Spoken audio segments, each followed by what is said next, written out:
NEET परीक्षा पर supreme court में सुनवाई हुई। घोटाले की जांच वाली याचिका पर सुनवाई हुई। सुप्रीम कोर्ट ने एनटीए और केंद्र को नोटिस जारी कर जवाब मांगा। नीट परीक्षा पर सुप्रीम कोर्ट की अहम टिप्पणी, हम छात्रों की मेहनत को समझते हैं, अगर गड़बड़ी हुई तो उसे देखना होगा, लापरवाही हुई तो उससे निपटा जाना भी चाहिए, सुप्रीम कोर्ट ने कहा। सुप्रीम कोर्ट ने 8 जुलाई तक एनटीए से जवाब मांगा है। हालांकि आज 18 जून है, 8 जुलाई तक समय, करीब 20 दिनों का ये समय है जो सुप्रीम कोर्ट ने दिया है एनटीए को, लेकिन सुप्रीम कोर्ट ने अब जवाब मांग लिए हैं, छात्रों की मेहनत की बात की है। उधर गोधरा नीट परीक्षा में धांधली का मामला भी सामने है। शिक्षा अधिकारी की जांच टीम ने बड़ा खुलासा किया। शिक्षा अधिकारी की टीम को मिले 7 लाख रुपए। उप केंद्र अधीक्षक की गाड़ी में 7 लाख रुपए मिले।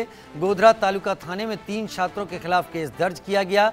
विश्वासघात, धोखाधड़ी और भ्रष्टाचार के मामले में केस दर्ज हुआ। नीट परीक्षा चोरी का बड़ा घोरक धंधा है। गोधरा एपिक सेंटर यहाँ का बना है।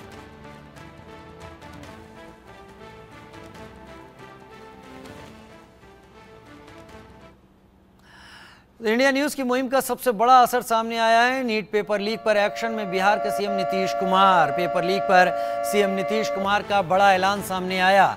पेपर लीक पर कड़े कानून बनाने का ऐलान है। परीक्षा में कोई अनियमितता न हो, ऐसा ही कानून उत्तर प्रदेश सरकार ने भी सामने रखा। मुख्यमंत्री योगी आदित्यनाथ कल पहले ही इस पर बारे में बात कर चुके हैं, लेकिन अब बिहार भी कह रहा है कि छात्रों की मेहनत को ऐसे लोगों के भेंट नहीं चढ़ने दिया जाएगा जो परीक्षा, पेपर लीक और छात्रों की मेहनत से खिलवाड़ करते हैं। लिहाजा कड़े कानून की तैयारी अब बिहार में तय है।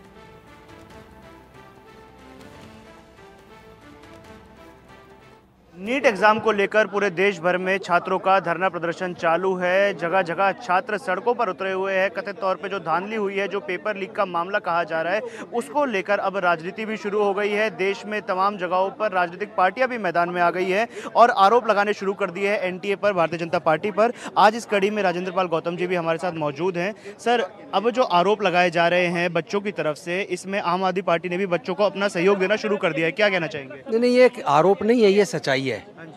नीट का पेपर लीक हुआ है और कितने बच्चों ने पुलिस को बयान दिए हैं कि हमको रात रात भर रटवाया गया, कुछ आंसर रटवाए गए और अब तो आंसर शीट भी पब्लिसाइज की, बच्चों ने बताया।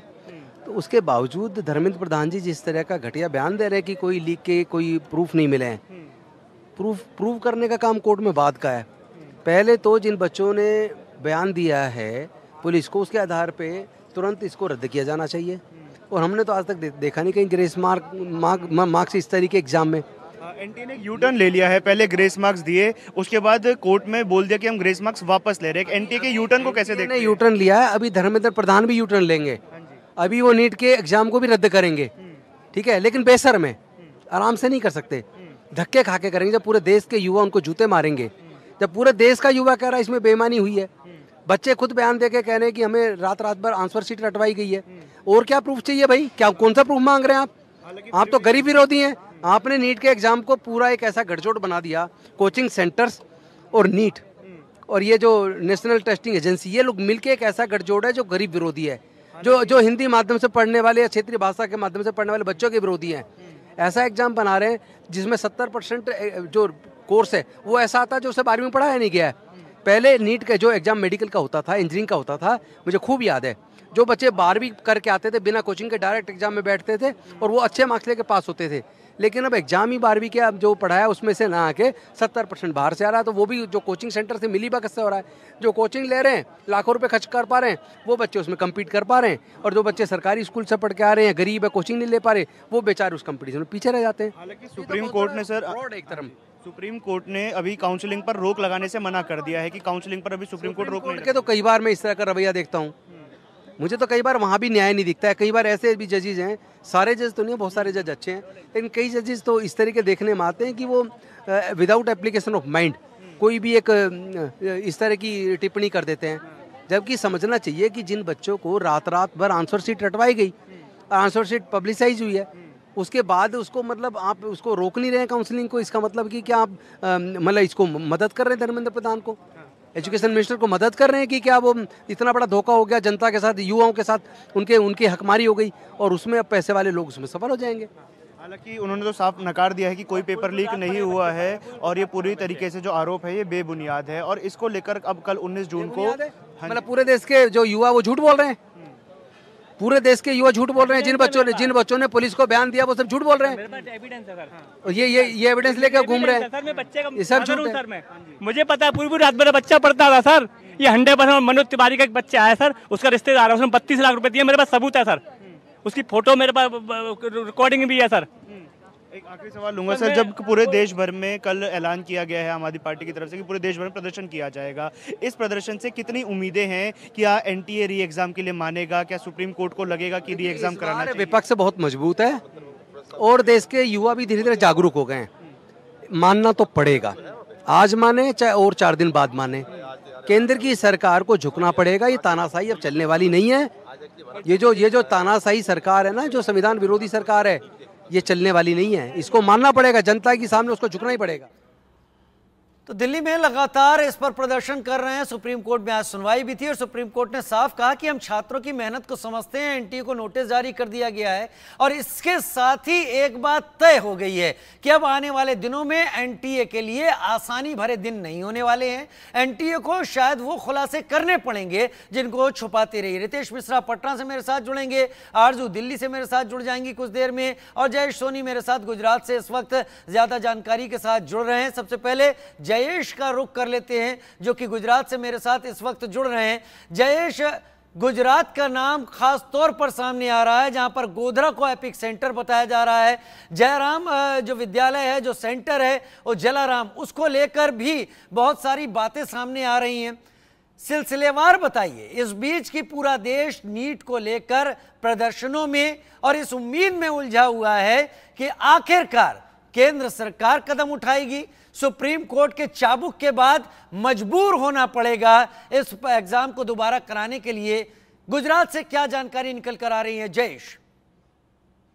जी बिल्कुल, मैं आपको बता दूं कि गुजरात से अभी तक जो भी कार्रवाई पुलिस ने और जो भी शिक्षा विभाग ने कार्रवाई की है, उसके अंदर अब तक 2,30,00,000 रुपए के चेक और कई ऐसे चेक, ब्लैंक चेक, जो कि पुलिस ने उस टाइम एग्जाम के दिन बरामद किए गए थे। 5 लोगों की गिरफ्तारी हो चुकी है।